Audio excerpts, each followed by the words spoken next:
I'm Juliet, Lyon, and I'm Director of the Prison Reform Trust. Thinking about, is prison the answer?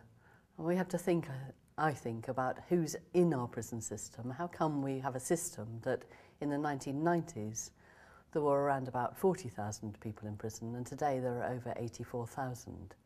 How did that happen? Has there been a big crime wave? No. So who's actually going who wouldn't have done before? And what we've seen is a kind of inflation in sentencing. We've seen people who would have been given a fine and now given a community penalty.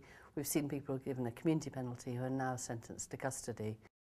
We've seen sentences get longer and longer, and we've seen more and more petty offenders go in the revolving door.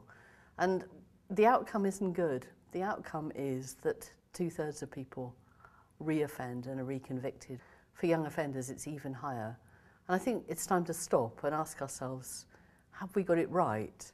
How are we using prison in the right way? Or have we turned it into a kind of capacious social service in which we throw people who have fallen through other nets, people who are mentally ill, people who suffer from addictions, people with learning disabilities, very vulnerable women, often have been victims themselves, and children who are very impressionable.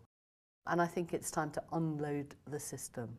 It's time to reserve prison for the serious and violent offenders who do need to be there. And it's time to do something more constructive and more sensible with other people.